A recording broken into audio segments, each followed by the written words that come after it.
Have you ever wondered why some relationships bring you joy while others leave you broken? Why do some friendships slowly fade away, no matter how much effort you put in? Why does kindness sometimes meet coldness? Why do people we trust betray us? And why does love, when chased, seem to run further away? It's frustrating, isn't it? You give your best, your time, your energy, your loyalty, only to feel unappreciated, ignored, or even hurt. You might think, what did I do wrong? Why do people treat me this way? But what if I told you that the real problem isn't in them? It's in how you see them. There exists an ancient wisdom, deeply rooted in Zen and Buddhist teachings, that can completely transform the way you experience human relationships. This wisdom has been passed down through centuries, hidden in plain sight, yet only a few truly grasp its meaning. Once you understand this truth, everything changes. You will no longer feel betrayed. You will never be disappointed the same way again. You will experience a kind of peace that most people spend their whole lives searching for. Sounds impossible? It's not. Let me share with you a powerful story. A story of a man who, like many of us, struggled with relationships, with trust, and with the pain of expectations. A man who believed that kindness should always be repaid with kindness, that loyalty should guarantee loyalty, and that generosity would always be remembered. But reality taught him otherwise. His name was simply the Merchant, and what he learned changed everything for him, forever. And if you stay with me, I promise, by the end of this video, you will see people in a way you never have before. But before we begin, if you're on a journey of self-discovery, personal growth, and inner peace, make sure to like this video so more people can find this message. Subscribe to Zen Mind Journey and hit the notification bell so you never miss a life-changing insight like this. Also, tell me in the comments, have you ever felt let down by someone you deeply trusted? How did you handle it? I'd love to hear your thoughts. Now, let's begin this journey together. The Merchant and the Broken Promises, a tale of expectation and disillusionment. In a bustling town by the river, a merchant built his life around trade. His store was filled with the finest silks, fragrant spices, and glittering gemstones that drew customers from far and wide. Wealth came easily to him, but peace of mind did not. Despite his success, his heart carried a weight he could not shake. From a young age, he had believed in a simple truth: do good, and good will return to you. It was a belief that shaped his every action. He helped those in need without hesitation. He lent gold to struggling friends, provided food and shelter to weary travelers, and gave jobs to the poor. But over the years, reality painted a much different picture. The friends who had borrowed his money never repaid their debts. Some avoided him altogether, pretending they had forgotten. The travelers he had welcomed into his home left without so much as a word of gratitude. The workers he had once saved from starvation found better opportunities elsewhere, and, rather than parting on good terms, they spread false rumors about him.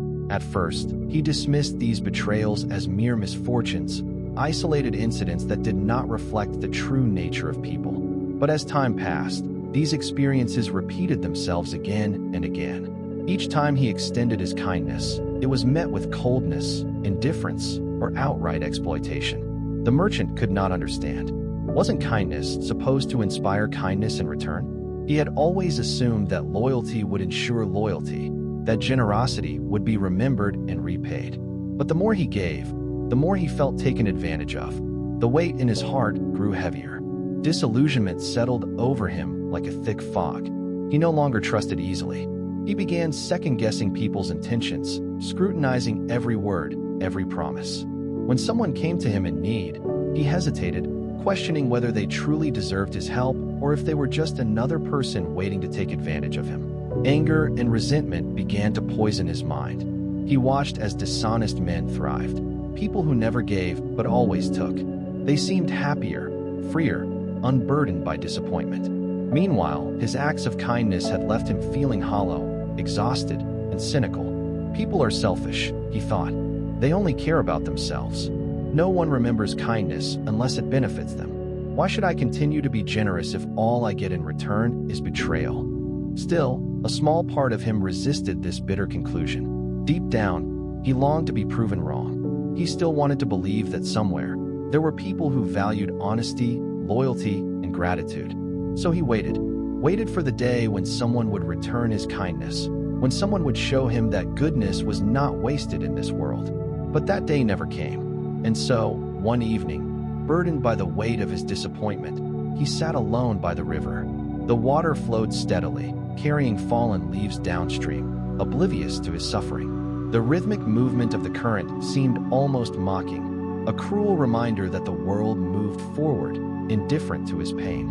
Lost in thought, he did not notice the old master approaching. This meeting, though unexpected, would change his life forever. The lesson of the river, a profound truth about people. The merchant sat in silence, his mind weighed down by frustration and confusion. The old master beside him remained calm, his gaze fixed on the river flowing steadily before them. After a long pause, the master finally spoke. "Do you see how the river flows?" he asked. The merchant looked at the water, its surface shimmering under the fading light. "Yes," he replied. "If you throw gold into the river, will it stop flowing?" the master asked. "No," the merchant answered. "If you throw stones, will it flow any differently?" Again, the merchant shook his head. "No, it will continue as it always does." The master smiled knowingly. "Then why do you expect people to be different? Some will give, some will take. Some will stay, some will leave. People act according to their nature, not according to your expectations." The merchant frowned, his thoughts racing. He wanted to reject this idea, to argue that kindness should be met with kindness, that loyalty should inspire loyalty. But deep down, he knew the master was right. "Are you saying I should stop being kind? Stop trusting? Stop giving?" he asked, his voice tinged with both curiosity and resistance. The master chuckled softly and shook his head. "No, not at all. But you must give without expectation. Trust, but do not be blind. Love, but do not hold too tightly. If you understand this, no one can ever betray you, for you never assumed they wouldn't. No one can disappoint you, for you never demanded anything. And no one can break you, for you never clung to them as if they were yours to keep." The words hung in the air between them, simple yet profound. The merchant remained quiet, his heart wrestling with the weight of this truth. "But if we do not expect kindness in return, what is the point of being kind?" he finally asked. The master picked up a small pebble and tossed it into the river. The water rippled slightly before returning to its steady course. "Why does the river flow?" the master asked. The merchant thought for a moment. "Because that is its nature." The master nodded. "Exactly. The river does not flow for praise or reward. It does not choose to stop for those who appreciate it or to change course for those who take it for granted. It simply flows because that is what a river does. Be like the river. Give because it is in your nature to give, not because you seek something in return. Love because love is an expression of who you are, not because you hope to be loved back. Trust because trust is an extension of your inner peace, not because you expect others to be trustworthy." The merchant sat back, staring at the river. "But it is hard, master, to not expect, to not hope. It is hard because you have lived believing that people should be a certain way," the master replied. "But what if you stopped thinking about what should be and simply accepted what is?" The merchant exhaled deeply. The thought of letting go of expectations felt both freeing and terrifying. "If I do this, will I never be hurt again?" he asked. The master shook his head. "No, pain is a part of life, but you will no longer suffer unnecessarily. You will no longer be wounded by illusions you created. You will no longer be chained by expectations that were never yours to control. And that, my friend, is true freedom." The river continued its endless journey, unbothered by the gold or the stones, flowing effortlessly toward the horizon. For the first time in a long while, the merchant felt something shift inside him, something lighter, something at peace. A real-life example, the employee who expected recognition. Let's bring this lesson into modern times with a real story. David was a dedicated and hardworking employee. Fresh out of college, he landed a job at a mid-sized company and was determined to prove himself. Unlike many of his colleagues, he wasn't just there to collect a paycheck. He genuinely cared about his work. He stayed late, often being the last one in the office. He volunteered for extra projects, helped struggling coworkers, and even came in on weekends when deadlines were tight. David believed in a simple equation: hard work equals recognition equals promotion. He assumed that if he consistently gave his best, management would notice. They would appreciate his dedication and reward him with the promotion he rightfully deserved. But when the time came, reality hit him like a brick wall. The promotion he had worked so hard for went to someone else, someone who barely put in half the effort he did. The person who got the role was friendly and sociable, but was nowhere near as dedicated. They had never stayed late, never took on extra work, and yet they were now David's new superior. David was devastated. He felt betrayed, unappreciated, undervalued. He began questioning everything. Had all his hard work been for nothing? Did effort even matter? Was it all just office politics? Resentment started to take root in his heart. He became bitter toward management, toward his co-workers, even toward himself for believing that hard work was the key to success. He considered quitting, telling himself, if they don't value me here, I'll find another place that does. But before making a rash decision, he confided in a mentor, an older colleague who had been in the workforce for decades. David poured out his frustrations, expecting sympathy. Instead, his mentor simply asked him, "Why did you work so hard?" Confused, David replied, "Because I wanted to prove myself. I wanted to be recognized." The mentor nodded and then asked, "Did you work hard because it was in your nature to give your best? Or because you expected something in return?" David was silent for a moment. He had never thought of it that way. His mentor continued, "If your hard work was only a means to an end, a way to earn a promotion, then it was never true dedication. It was a transaction. You were working not out of passion, but out of expectation. And expectation always leads to disappointment." David left that conversation deep in thought. Over the next few days, he reflected on his mindset. He realized that his frustration stemmed not from the promotion itself, but from the expectations he had attached to his efforts. So he made a decision. He would stop working for recognition and start working for himself. From that day forward, David continued to put in effort, but with a different mindset. He still stayed late, still helped his colleagues, still went the extra mile, but he no longer expected anything in return. He did it because he took pride in his work, because he wanted to grow, because it aligned with the person he wanted to be. And then something unexpected happened. Without chasing recognition, he started receiving it. Without demanding respect, he earned it. Management noticed his quiet consistency. His colleagues admired his professionalism. When the next promotion cycle came around, this time, it was his name that was called. But by then, something had changed. The promotion no longer defined him. He had already won, not because he had climbed the corporate ladder, but because he had freed himself from the burden of expectation. This is the power of shifting perspective. The merchant's transformation, the power of letting go. The merchant left his conversation with the master feeling lighter, yet unsettled. Could it really be that simple? That his suffering had not come from people's actions, but from his own expectations? That his disappointment was not caused by betrayal itself, but by the assumption that loyalty and gratitude should always follow kindness? Over the next few weeks, he decided to put the lesson to the test. Instead of expecting repayment from those who had borrowed from him, he simply observed. Some returned his gold, many did not. But for the first time, he didn't feel resentment. Instead, he saw their actions for what they were.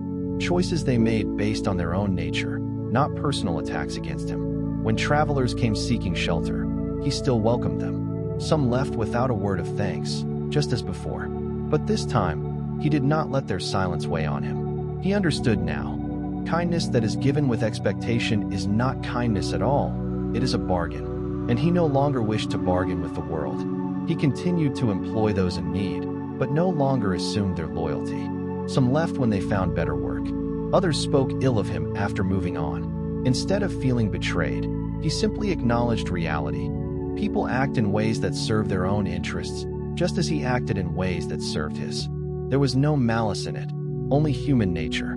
The more he let go, the more he noticed something remarkable. His suffering began to disappear. He no longer felt bitterness in his heart. He no longer spent nights replaying past betrayals. He stopped holding onto the weight of broken promises. Instead, he simply lived, unburdened by the need for fairness, recognition, or reciprocation. And then something unexpected happened. As his perception changed, so did the way people interacted with him. The few who genuinely appreciated his kindness became clear, standing out from the crowd of those who merely took from him. Before, their gratitude had been drowned out by his frustration over those who did not repay his generosity. Now he saw them for what they were, rare and valuable. Those who stayed by his side without obligation became more meaningful to him. He no longer clung to relationships out of expectation, and in doing so, he realized who truly chose to be there. He gave freely, not out of hope for something in return, but because it was in his nature to give. And ironically, the more he gave without fear, the more he attracted those who resonated with his peace. People noticed something different about him. His presence felt lighter. He no longer reacted with frustration or disappointment when people let him down. He no longer sought validation or approval. And because of this, they were drawn to him in ways they never had been before. Some who had once tried to manipulate him with false promises stopped pretending, realizing their tactics no longer worked. Others, sensing his unwavering calm, came to him not to take advantage, but to learn from him. Without demanding, without controlling, without expecting, everything around him transformed. Not because people changed, but because he did. Key lessons that will change your life forever. Once you internalize this wisdom, your relationships will never be the same again. You will move through life with greater peace, understanding, and freedom. Let's explore these key lessons in depth. 1. People do not owe you anything. Most of us go through life believing that if we are kind, others should be kind in return. If we are loyal, others should be loyal to us. If we help someone, they should at least be grateful. But this belief is the root of much of our suffering. The truth is, no one is obligated to treat you a certain way just because you treated them well. People act based on their own desires, needs, and experiences, not based on what you expect from them. Example: imagine lending money to a friend in a time of need. You assume they will be grateful and repay you as soon as they can. But months go by, and they avoid the topic. Or worse, they avoid you. You feel betrayed. You think, how could they do this to me after all I've done for them? But here's the hard truth. You chose to help them, but they never agreed to your expectations in return. When you understand that no one owes you anything, not even gratitude, you free yourself from the pain of unmet expectations. You begin to give, love, and help others because it aligns with who you are, not because you expect something in return. 2. Disappointment comes from expectation, not reality. We often suffer not because of what happens, but because of what we thought should happen. The gap between reality and expectation is where disappointment lives. Example: Sarah had a best friend, Lisa, since childhood. She assumed they would always be close, always support each other, and always be there during life's milestones. But as they grew older, Lisa became distant, made new friends, and stopped reaching out as often. Sarah was heartbroken. She felt abandoned. But when she reflected deeply, she realized something. Lisa had never promised to be her best friend forever. The disappointment Sarah felt wasn't because Lisa had done something wrong, but because Sarah had expected their friendship to remain unchanged. When you stop expecting people to behave a certain way, you allow life to unfold naturally. This doesn't mean lowering your standards. It means accepting people as they are rather than wishing they were different. 3. True relationships are formed without obligation.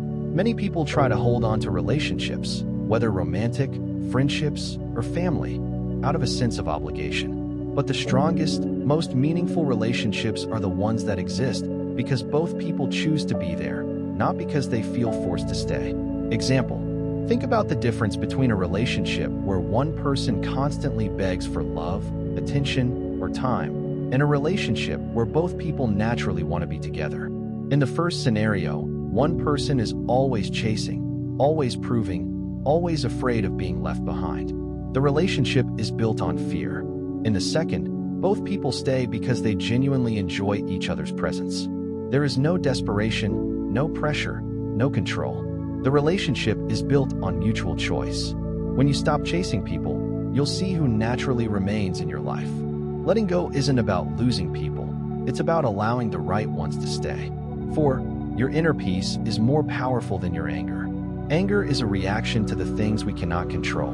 When people betray us, disappoint us, or treat us unfairly, our first instinct is to fight back, to prove a point, to make them understand how much they've hurt us. But true strength lies in being unshaken by what others do. Example: Michael was constantly frustrated at work. His coworkers were lazy, his boss overlooked his efforts, and he felt like he was the only one who cared.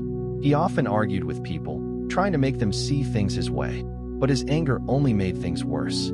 Then, he made a simple shift. He stopped expecting others to act differently. He focused only on his own work, his own growth, and his own peace.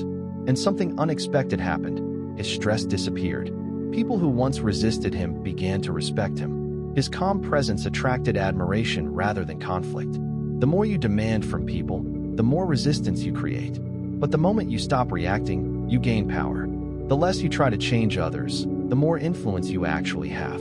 5. True giving is free from expectation. If you give only because you expect something in return, then your kindness is not kindness. It is a transaction. If you love someone only because you want them to love you back, that is not love, it is a bargain. True giving is when you do something purely out of generosity, without needing recognition or reciprocation. Example: a mother cares for her child, not because she expects gratitude, but because it is in her nature to love.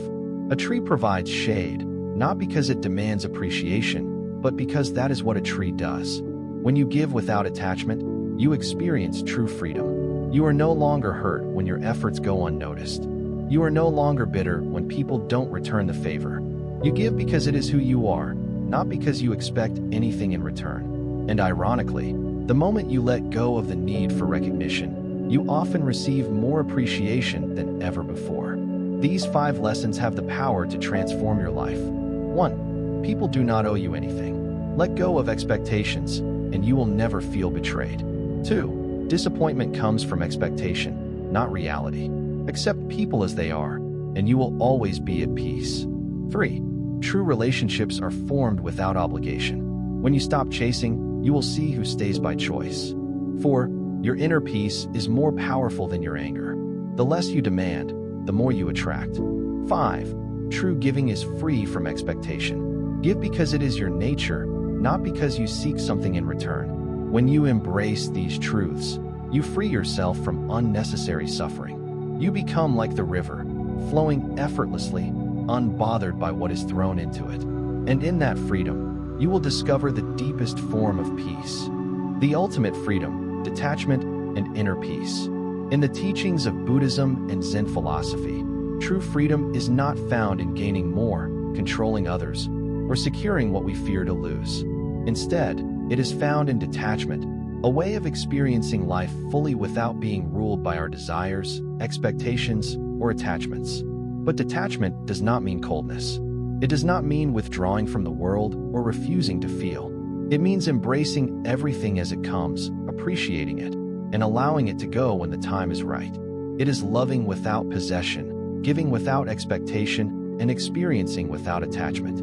Much like the wind that moves freely through the trees, we too can learn to flow through life without clinging to things that are beyond our control. Love without possession. One of the greatest sources of suffering comes from the belief that love should mean ownership. We often think that if we love someone, they should stay, they should act a certain way, they should fulfill our needs. But this form of love is not love, it is attachment, and attachment always leads to fear.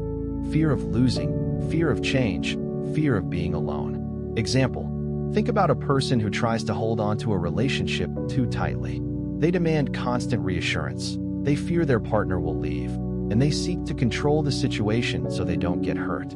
But ironically, the tighter they hold on, the more suffocated the relationship becomes. Love, when controlled, turns into a prison. True love is not about possession. It is about appreciation. It is being able to say, "I love you, and I am grateful for the time we share, but I do not need to own you." When you love without attachment, you are no longer ruled by fear. You can experience relationships with joy instead of anxiety. And paradoxically, when you give love freely, without conditions, it naturally deepens and strengthens. Give without expectation. Most of us have been conditioned to believe that if we give, we should receive. If we are kind, others should be kind in return. If we help someone, they should express gratitude. But what if we remove the expectation from our giving? What if we helped others not because we hoped for appreciation, but simply because it is in our nature to help? Example: imagine 2 people donating to charity. The first does it because they want public recognition. They want their name on a plaque. They want people to admire their generosity. The second does it quietly, without expecting anything in return, simply because they believe in helping others. Which one is truly free? The one who needs recognition is still trapped by expectation. Their giving is not pure, it is a transaction. But the one who gives freely has nothing to lose. They are unattached to outcomes, and in that, they experience true peace. Like a tree that offers shade to anyone who passes by, we too can give simply because it is who we are, not because we expect something in return. Experience without attachment. One of the core teachings of Buddhism is impermanence, the idea that nothing lasts forever. Everything we experience, from joy to sorrow, from success to failure, is temporary. And yet, we often suffer because we resist this truth. We hold on to happiness, afraid it will fade. We cling to people, hoping they will never change. We grasp at success, fearing the day it disappears. But when we stop trying to control what is inherently uncontrollable, we find a profound sense of freedom. Example, think of a traveler walking through a beautiful landscape. They enjoy the scenery, the fresh air, the peacefulness of the moment. But they do not try to own the landscape. They do not demand that the sunset lasts forever. They simply appreciate it as it is, knowing that each moment is fleeting and that its beauty lies in its impermanence. This is the essence of detachment, not closing yourself off from experiences, but learning to enjoy them fully without needing to possess them. The benefits of letting go. When you learn to detach, you will experience life in a completely new way. You will stop suffering over things beyond your control. Instead of trying to change people or circumstances, you will accept them as they are. You will have deeper, more meaningful relationships. Because you no longer demand anything from others, the connections you build will be based on mutual appreciation rather than control. You will feel lighter and more peaceful.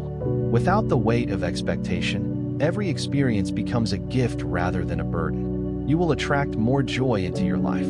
The less you cling, the more naturally good things will come to you. Detachment is not about withdrawing from life.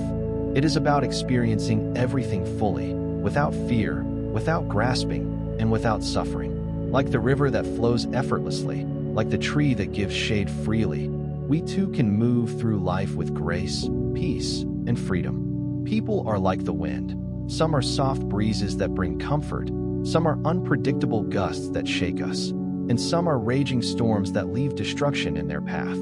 But the wind never asks permission to blow. It does not stay because we want it to, nor does it leave because we demand it. It moves according to its nature. And yet, amidst the shifting winds, the mountain stands.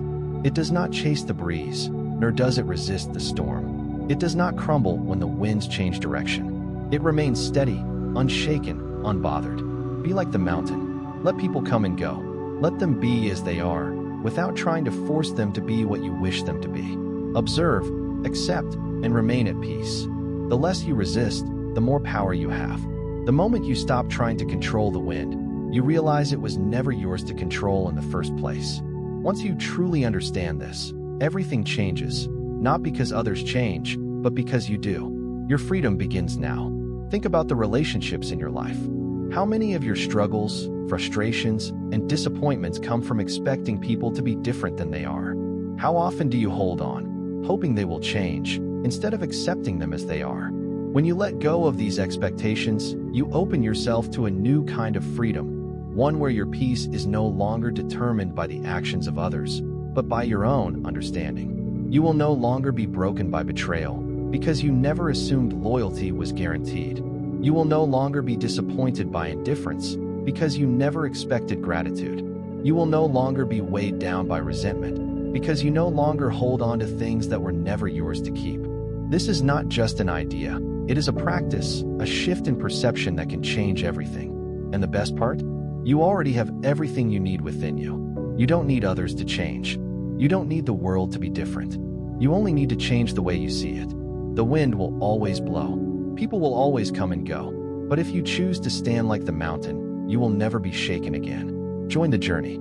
If this wisdom resonates with you, if you feel something inside you shifting, then I invite you to continue this journey with us. Like this video to help share these timeless teachings with more people.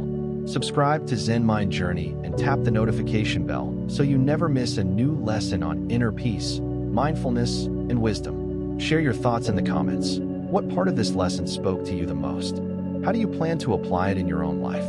You have the power to change the way you experience the world. You have the strength to stand firm, no matter how the winds blow. Until next time, be at peace.